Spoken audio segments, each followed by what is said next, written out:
Greetings and welcome to Refuge Depot. And today we're going to be talking about a subject that's on many people's minds, and that is BRICS.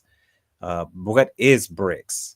What does BRICS stand for? It's an acronym. And what does that stand for? But before we get into it, I want to go ahead and ask you to please like and subscribe and follow us. Also share this with friends and family and associates.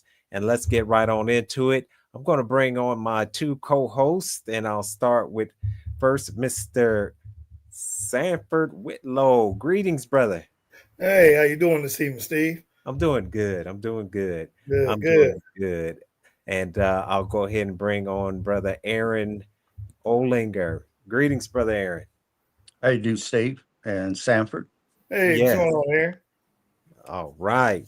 And so we've we're hearing a little bit about the BRICS, especially now that we've heard about Trump's big beautiful bill, and the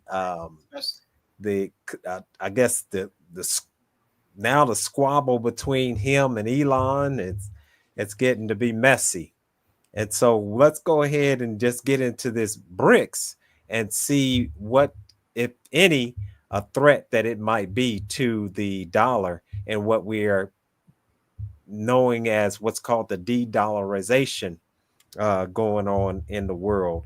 So I'm going to go ahead and just bring out some of the facts that I found out.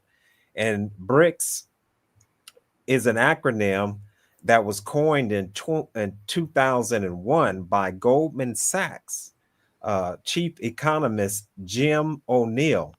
Originally described the emerging economies of Brazil, Russia, India, and China, and those are what those three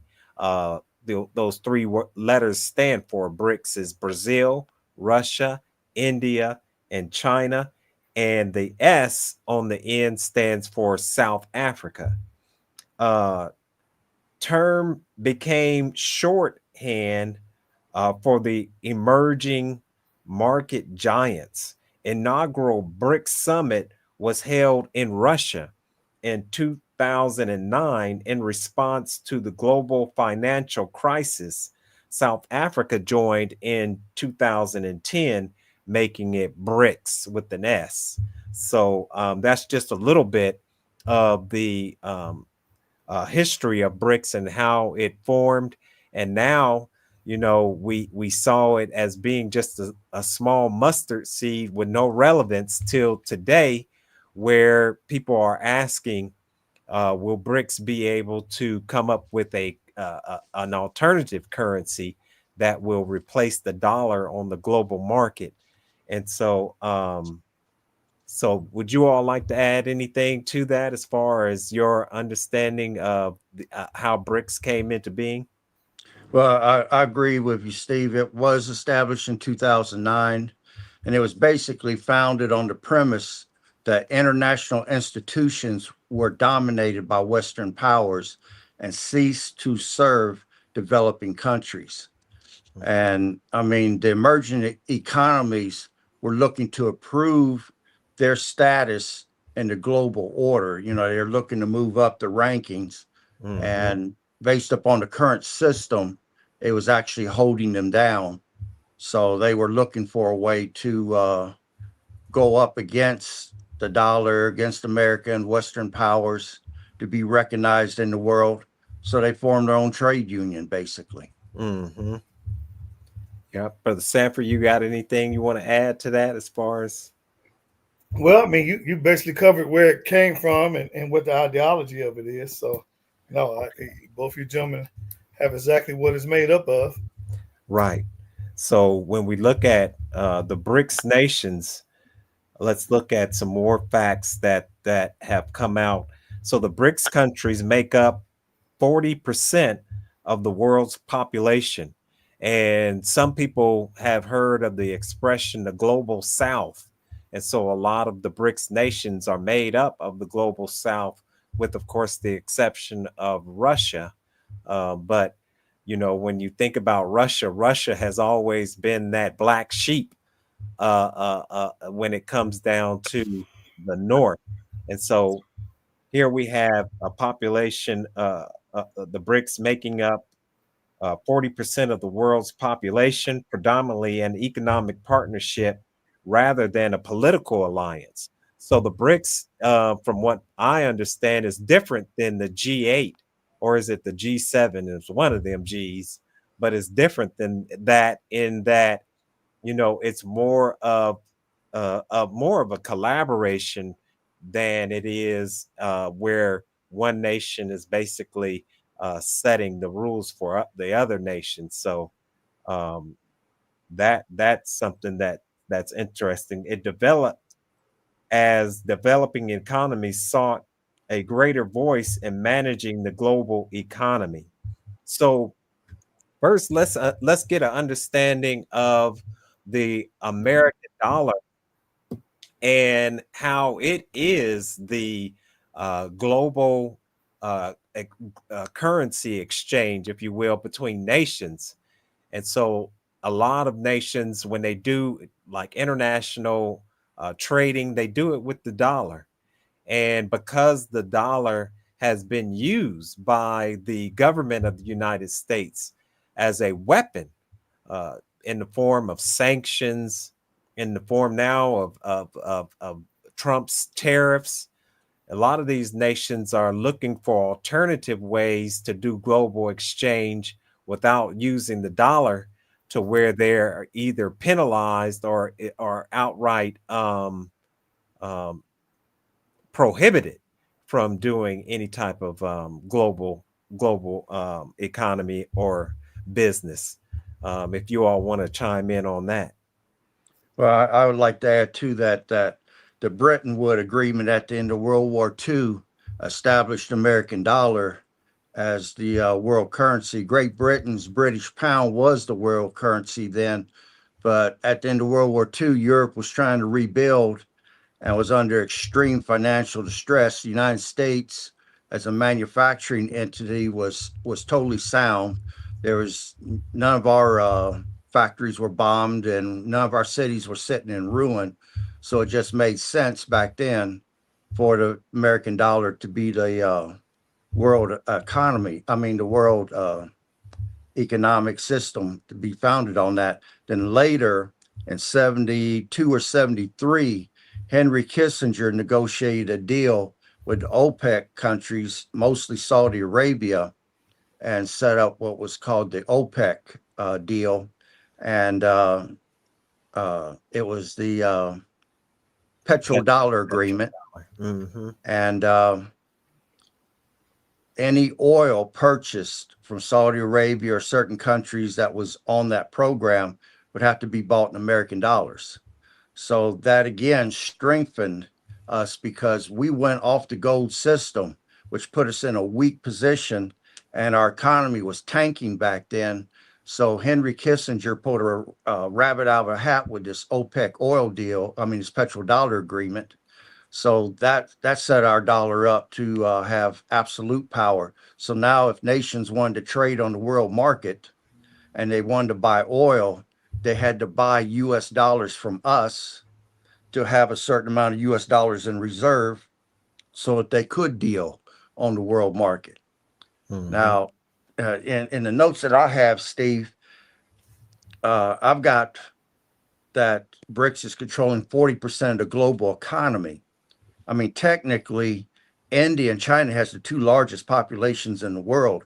You add their two populations together, and they outnumber damn near the rest of the world in population. But right now, they're controlling 40% of the global economy. Now, right now, if a new BRICS currency could stabilize against the U.S. dollar, which they believe would be the Chinese Yembi. I'm not pronouncing that right. But, Yeah. okay. Okay. That could weaken the power of U.S. sanctions, leading to a further decline of the U.S. dollar's value. Now, the dollar's been taking major hits on the world market, but you look at all the economies right now, China, Japan, they're having it worse than anybody. Their economies are tanking. Great Britain, Germany, even the United States. I mean, you got entire countries right now that are starting to default on the debt. And the debt is basically the bond market. You sell US treasuries and people buy your debt. Who's the largest purchaser of debt in the world? Japan. Whose bond market is collapsing right now? Japan.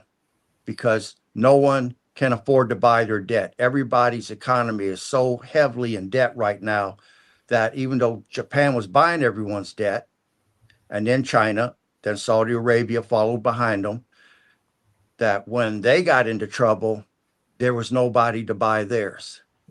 So seeing that they're not buying no one's, and the last bond sale that we had, the Federal Reserve being the last buyer of resort had to step in because nobody bought our debt. That's when our system went down to AA status. And man, if we can't come up with, I think it's 11.2 or 11.4 trillion in the next couple of months to pay the interest on the debt, we're going to be defaulting. Right. And we're not going to be the only nation. And that's why everybody's upset with the big, beautiful bill, because that's adding another, I think, 10 trillion to that. And so now, this just goes to further destabilize the dollar, because like you said, and it's in Fall of America by the Most Honorable Elijah Muhammad. He said that when America went off the gold and silver standard, it sealed America's doom. Because now the dollar is literally not backed by anything. And so, like you said, with the rabbit out of the hat, by linking it to oil, and that, for many, when you think of all the wars that you see going on in the Middle East, now you know why. When Saddam Hussein was talking about selling his oil using the euro, when Muammar Gaddafi was talking about creating an African currency and selling, oil. And when you think about Mossadegh of Iran wanting to nationalize the oil, now you begin to understand why these were threats that had to be dealt with by the American foreign policy, namely the CIA. And so today, the dollar's in trouble because now oil is being replaced in some instances with electric cars. So now, they're trying to think of new ways to use oil. And believe it or not, many people may not know that oil is just about in everything. In everything. They use oil in the plastics. And this is one of the reasons why, when you talk about, well, if plastics are such a harm to the environment, why are they not using something that's more biodegradable? Because of oil. We just had it was Kennedy, JF Robert Kennedy, right? I believe Robert Kennedy, who is now the head of the health Department of Health. He banned some of the candies that the coating of the candies was made out of petroleum. And so this now is a big issue. And so the dollar is really in trouble. And it's aside from the BRICS nations, I think the dollar's in trouble just because of greed. You know what I mean? And now they continue to print the dollar. And the only reason why they're able to pay or to stay solvent is because it's used as a medium exchange on the global market. But that is changing quickly. And so I think that people need to really understand how, hopefully we can get into how that's going to impact, people as far as being able to spend that dollar. Well, you know what? I think we don't need to overlook this part, though. Hmm. BRICS does have a financial problem. Mm-hmm. And that financial problem is China is the most relevant when it comes to the BRICS income. And Right. China, where you're talking about, has Aaron mentioned about the yen, China's refusing to make that the main source of finance, though. So with that being said, they're actually having a little problem with that because it's hard to create what they call a blockchain currency. And a blockchain currency, for people to understand, is when you create a digital currency, but it has to have one particular thing that's the foundation. And I know the rest of the BRICS nations are expecting China to use the yen for that, and China's refusing to do that at the moment. Right. I know that when it comes to the BRICS, that's something that has to be solved. And I think part of that goes back to what Aaron said about the economic problems that China is having too. I think that they don't want to spread themselves like the United States is spreading themselves. Mm-hmm. And so they may be trying to hold on to something to keep a backing for their nation individually. It's more to it. I always think it's more to it than what we see on the surface, and more to it what they let us read about. Right. And as I said, like the last time we got together, we only go see so many things from other countries come out. Mm-hmm. So as they're putting their alliance together, and I think it's about like 4 or 5 other nations planning to join here in the next couple of months, if I read correctly earlier. But Mm-hmm. it's going to be interesting to see which way it goes, because they're looking for one particular item to create the blockchain off of. And I know right now they're having a problem coming up with that. And with the more nations you add, my question would be, does that create more divide? Now, what you mentioned about India, like you said, that's really the second highest populated resource within it. And I don't know how that's going to go, but Yeah. I I just mean, want to throw that out there. yeah, you made up a good point, because I think one of the issues that BRICS has to overcome is the diversity, right? That's right. So you have a number of different nations who have a number of different cultures, a number of different ways that their economy is run. And so, like you're saying, that is for now, that is a hurdle that Yeah. the BRICS nations Yeah. do have As to of right now, overcome. that is a problem that they do have. Yeah. Mm-hmm. Now, Yeah. I'd like to add at this point that in order to be a member, you have to be willing to de-dollarize. You cannot trade with other nations with US dollars. Mm. The currency for the BRICS is oil and gold. That's the current currency. That's what they want you to be able to trade in. A lot of these emerging economies are finding gold deposits, diamond deposits, platinum in their countries.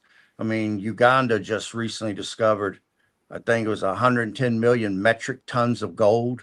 Mm. And I mean, that's going to help their economy considerably. And the new members that joined in 2024 was Egypt, Iran, Ethiopia, United Arab Emirates, and our buddy Saudi Arabia. They jumped Yeah, ship on us. They canceled the petrodollar agreement with us, and they went over to BRICS. that's big. Okay, which is big. Now, who is asked to join this year is Mexico, Turkey, Vietnam, Uganda with the gold they just discovered, Uzbekistan, Indonesia, Belarus, Algeria, Bolivia, Cuba, and Nigeria. Those Mhm. countries have all asked to join this year. They are being considered. Mhm. So, like you said, yeah, there's let me see here. What I have countries interested in joining, like you said, Thailand, Malaysia, Vietnam, like you said, Turkey, Algeria, Indonesia, Nigeria, Bangladesh. And the thing about these countries is that when you look at the global south compared to Europe and America, a lot of resources are in these countries. And this is another thing that makes the BRICS nations powerful, is because, like you said, when you look at some of the African nations that are trying to join, much less China, which has I think they're called rare earth minerals. And so, China has these rare earth minerals, and a lot of these BRICS nations have a number of other type of natural resources that combined, really, it puts them in a position of dominance as far as if they can bring everything together. So let's see here. It says the documents that note that Saudi Arabia joins BRICS. The group would control approximately 43% of global oil production, which would significantly alter the oil market dynamics. 43% of the global oil production. And remember, we just said that the American dollar went off the gold and silver standard, which means that it was backed by nothing. And some say, getting into some conspiracy theory, that was part of why Kennedy was assassinated, because he wanted to have Congress print the money, because it's actually the Federal Reserve. When they were formed, it was the Federal Reserve. The Honorable Minister Louis Farrakhan said the Federal Reserve, the ADL, the Anti-Defamation League, and the FBI. I think were all formed in 1913, and then the IRS was in 1913. I think they were formed in 1914. But yeah, this petrodollar, once again, this is bad, because as you're saying, a lot of nations are now starting to join the BRICS nations to get around these sanctions that have been used by the United States. Let me see here. I wanted to say something about those sanctions from these notes that I have. It says Western sanctions impact. It says Russia is the most sanctioned country in Earth's history. Over 25,000 sanctions have been put on Russia. Ukraine war exposed Western tactics of using the dollar power through sanctions. Sanctions brought BRICS nations closer together.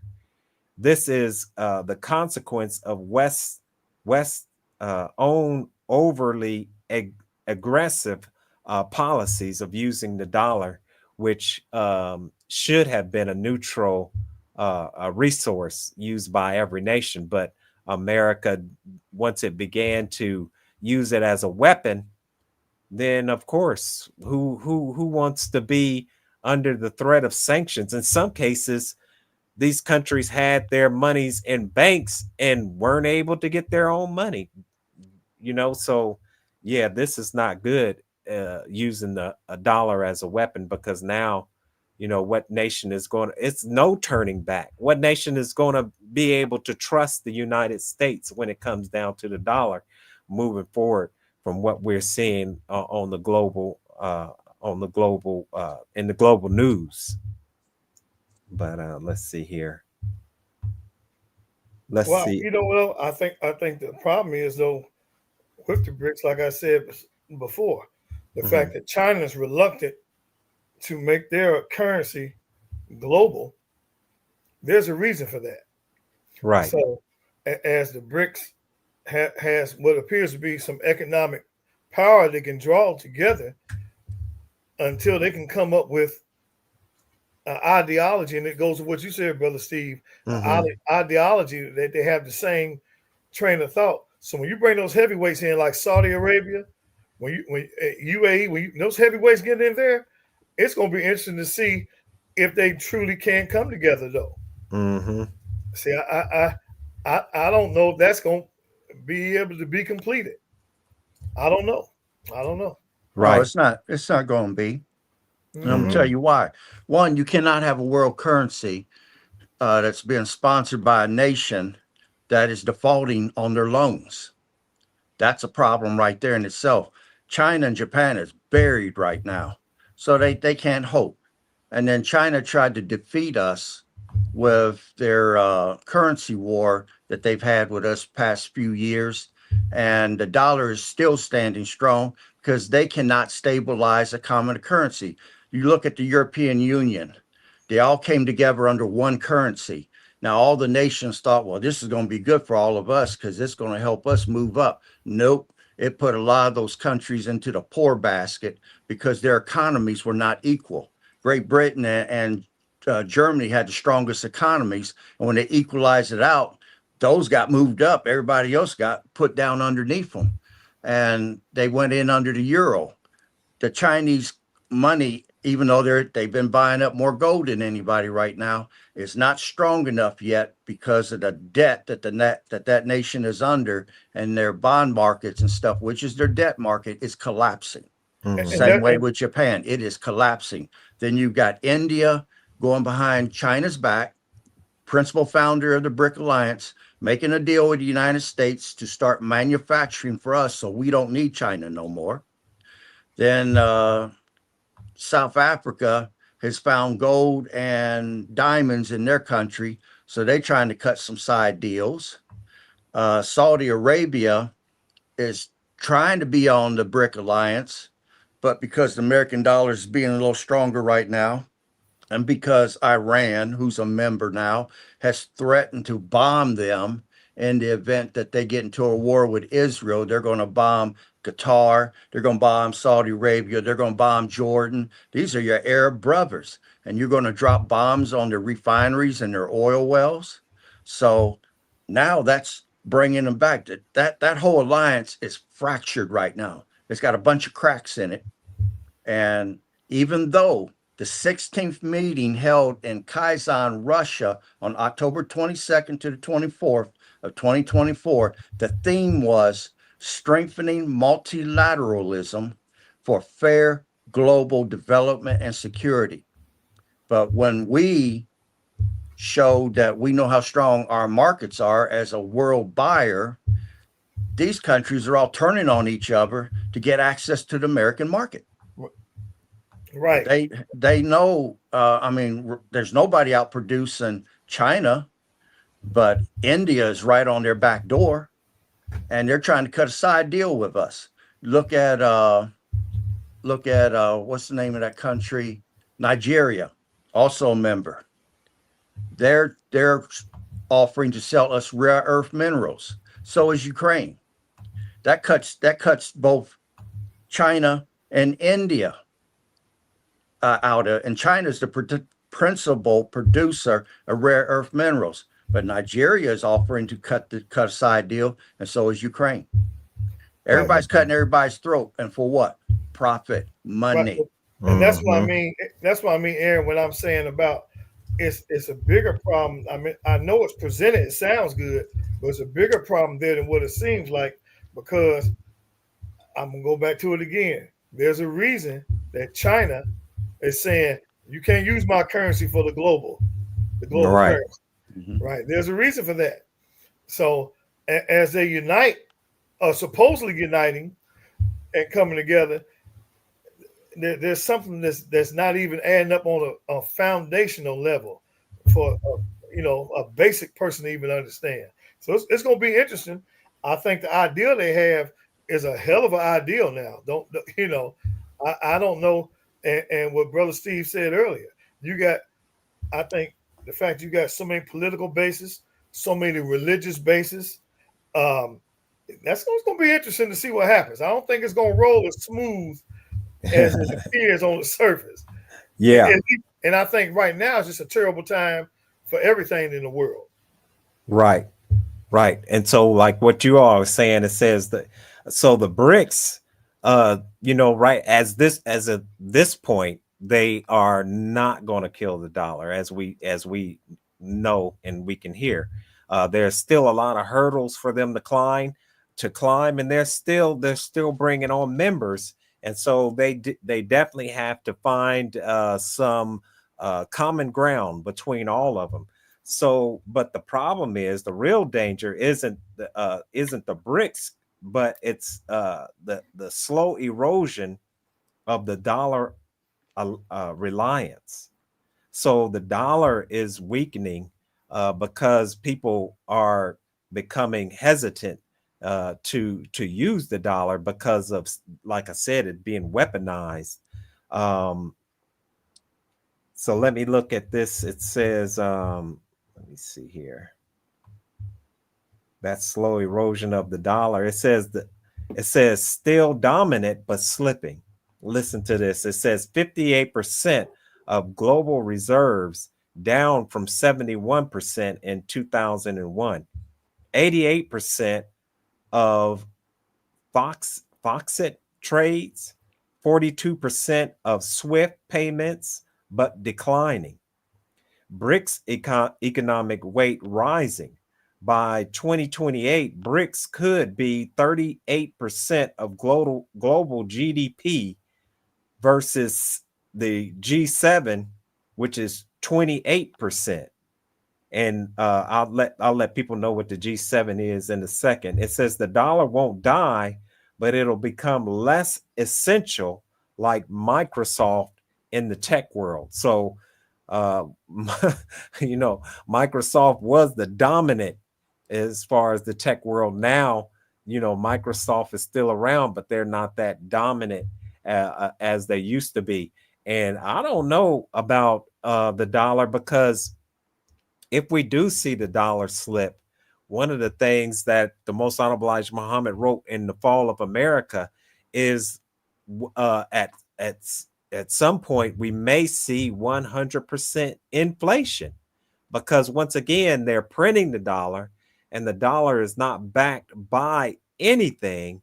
And so in essence, the dollar will become worthless. And I know that during, I think it was somebody's depression, they had wheelbarrows of money just to buy bread.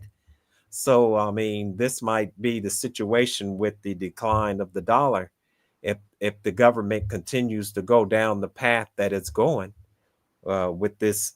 And when you think about this big, beautiful bill, a lot of it is going, of course, into the military industrial complex. And a lot of, from what I'm hearing, is that a lot of social programs are being cut. And so this is not a good move as far as, building, as far as the stability of the country, as far as civil order is concerned, because people are going to start getting pretty desperate here. Let me see here. I wanted to see if okay, so what is the G7 group of seven? It's a informal group of 7 advanced economies that discuss global economic and political issues. Members of the G7 include Canada, France, Germany, Italy, all mostly European nations, Japan, the UK, and the US. EU participates but is not a full member. The purpose is to coordinate economic policies, address global challenges like trade, security, climate change. No formal power but influences global policy due to members' economic strength. And so it says recent focus was on Ukraine war, inflation, AI regulation, and debt relief for poor nations. So, I used to work with a group and we would protest the IMF. Some say the international MFs, but it's the International Monetary Fund. Because what the IMF would do is the IMF would loan money to, for instance, an African nation. And then knowing that that African nation wouldn't be able to pay that money back, the IMF would then drain the sovereignty from that nation. So a lot of these military bases that you see in these countries was due to the fact that that nation couldn't pay his debt. And now these military bases are being built. Also, a lot of the money that the IMF gave to these countries knowingly would go to these puppet dictators who would brutalize the people, and the money never siphoned down to the people, and they know that. For instance, in Rwanda, with all the weapons that were used to kill, when they had the Hutu and the Tutsis, then they had to pay the IMF back for the purchase of weapons that were used to. It was just madness. And so I think now when you're looking at the BRICS nations, you're looking at the rise of the global South, which has experienced this type of injustice, not only from the sanctions, but as I said, from the sovereignty of their nations being siphoned off, because debt, as the Most Honorable Elijah Muhammad said, is slavery. Debt is slavery. And when we look at these African nations, a lot of them are enslaved. Look at Congo, for instance. So I just wanted to throw that in there with the IMF. Well, I I didn't plan to go down this little slide real quick, but I got to say this: when you talked about, most of it going to the industrialized military, movement and stuff, I'm gonna say this and throw this out there. If we keep catching people trying to come across this border with some kind of fungus or something that they can let into the air and contaminate our food and destroy our people, that money going to the military is going to be used. Now, I definitely understand what you're saying, but look, what is that Monroe? Is it the Monroe Doctrine? I think it's the Monroe Doctrine. Yeah, the Monroe Doctrine. That keeps the South America destabilized. A lot of these immigrants are, in truth, if it's given the right context, a lot of these immigrants are coming up because America's foreign policy caused the destabilization of these South American countries with coups and things like that. MS-13 is not a product of South American nations. It's a product of the United States, who sent these gang members down to the whatever country that they came from. They then, with the knowledge that they gained from the United States, grew in power. And now you have, when you look at, for instance, the cartels. Come on now. The cartels and they're all propped up and backed by, U.S. forces.